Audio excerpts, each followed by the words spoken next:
상관폭행이나 초병폭행의 경우에는 벌금형이 없다고 말씀을 드렸는데, 이게 왜 중요하냐면 재판까지 간 경우라면 선처받아가지고 집행유예를 받더라도 징역형 집행유예가 되거든요. 그러면 군 간부인 경우에는 제적이 돼요.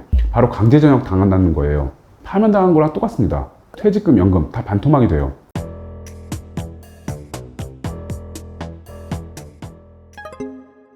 안녕하세요. 군계일변 김태용 변호사입니다. 이번 영상에서는 군대에서의 폭행 사건에 대해서 이야기해 볼까 합니다. 군대 내 폭행 사건은 형사처벌은 물론이고 징계도 별도로 이루어지기 때문에 가볍게 보시면 안 되고 또 전체적으로 대응을 하셔야 됩니다. 그만큼 초기에 어떻게 대처하느냐가 매우 중요하기 때문에 사건 발생 직후에 최대한 빨리 군형사 전문 변호사의 조력을 받으시는 것을 추천드립니다. 일반적으로 영내 폭행이라고 말하면 군부대 영내에서 군인이 군인을 폭행한 것을 말합니다. 일단 기본적으로 단순 폭행은 형법 제260조 제1항에 규정되어 있습니다. 사람의 신체에 대하여 폭행을 가한 자는 2년 이하의 징역, 500만 원 이하의 벌금, 구류 또는 과료에 처한다고 되어 있습니다. 그럼 폭행이 법적으로 뭐냐? 사람의 신체에 대한 유형력의 행사를 말합니다. 근데 이 유형력의 범위가 좀 넓습니다. 어깨를 밀치거나, 딱밤을 때리거나, 멱살을 잡거나, 머리채를 잡거나 이런 거 다 포함이 되고요. 꼭 신체에 접촉이 되어야만 하는 것도 아닙니다. 귀에다가 소리를 지르고 이런 것도 다 포함이 돼요. 이런 형법상 단순 폭행죄의 경우에는 반의사 불벌죄라고 해서 피해자와 합의가 되면 형법 제260조 제3항에 따라서 형사처벌을 못합니다. 그런데 군사기지, 군사시설, 군용 항공기 이런 장소에서 군인을 폭행한 경우에는, 즉 영내 폭행의 경우에는 피해자와 합의가 됐더라도 형사처벌을 하게 되어 있습니다. 좀 전에 말씀드린 이런 영내 폭행의 경우에는 군형법 제60조 6에서 형법 제260조 제3항을 적용하지 아니한다고 규정하고 있거든요. 그리고 군형법은 폭행의 대상에 따라서 단순 폭행죄보다 처벌을 더 세게 하도록 규정하고 있습니다.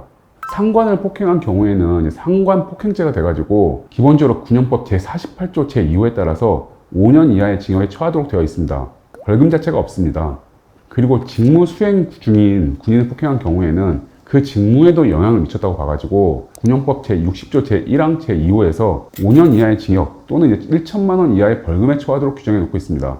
단순 폭행죄가 2년 이하의 징역 또는 500만 원 이하의 벌금인 것에 비해서 상당히 가중해서 처벌하도록 되어 있죠.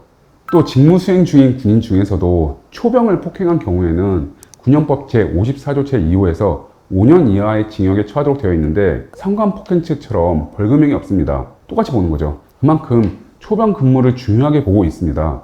그리고 초병이 뭐냐? 군형법 제2조 제3호에 따라서 경계를 그 고유의 임무로 하여 지상, 해상 또는 공중의 책임 범위를 정하여 배치된 사람을 말합니다. 경계 근무 핵심이에요. 예를 들면 위병소의 위병들, CCTV 감시병, TOD 감시병, 동초 다 포함이 됩니다. 그리고 또 참고적으로 초병 폭행의 경우에는 폭행한 사람이 군인이 아니라 민간인인 경우라도 군사법원에서 재판을 받습니다. 어쨌든 단순 폭행죄가 영내 폭행인 경우에는 반의사 불벌죄가 아닌 것처럼 군형법상 폭행죄들은 모두 다 반의사 불벌죄가 아닙니다. 즉 합의가 됐어도 처벌이 됩니다. 그리고 좀 전에 상관 폭행이나 초병 폭행의 경우에는 벌금형이 없다고 말씀을 드렸는데, 이게 왜 중요하냐면 재판까지 간 경우라면 선처받아가지고 집행유예를 받더라도 징역형 집행유예가 되거든요. 그러면 군 간부인 경우에는 제적이 돼요. 바로 강제전역 당한다는 거예요. 파면당한 거랑 똑같습니다. 퇴직금, 연금 다 반토막이 돼요. 영내 폭행 사건의 경우 형사사건에서 잘 방어를 해서 불기소 기소유예를 받거나 벌금형으로 끝났다고 해도 징계가 아직 남아 있습니다.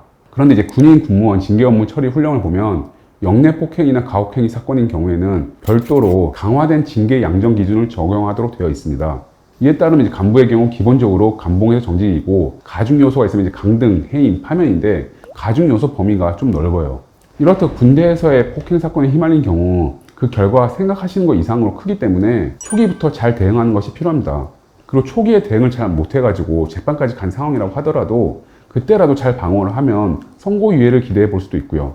영내 폭행 사건의 경우 피해자와 합의가 돼도 처벌될 수 있는 건 맞는데, 그래도 피해자와의 합의가 제일 중요합니다. 피해자가 있는 범죄는 피해자의 합의가 없으면 선처가 좀 힘들거든요. 그리고 피해자와의 합의가 되지 않았다고 하더라도 여러 가지 사정들을 잘 어필을 하면 선처받을 수 있는 가능성은 좀 열려 있습니다. 또 사건에 따라서 무혐의, 무죄를 받을 수 있는 경우들도 있어요. 이 역시 수사 초기부터 전략을 세워서 잘 대응을 해야 될 거고요.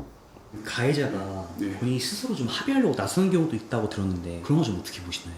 근데 쉽지가 않죠. 분리를 시켜버리는데. 피해자한테 연락 잘 못하게 해요. 그거 갖고 뭐 2차 피해 줬다고 해가지고 또 문제되는 경우가 있어가지고 합의하고 싶다고 해서 합의가 또 그렇게 쉬운 게 아니에요. 가급적이면 군사권은 군사권 경험이 풍부한 변호사의 도움을 받아서 형사 절차와 이제 징계 절차를 동시에 대비하는 것이 최선입니다. 국내 이제 폭행 사건으로 고민을 하고 계시다면 우선 상담부터 받으시면서 그 해법을 찾으시기 바랍니다. 감사합니다.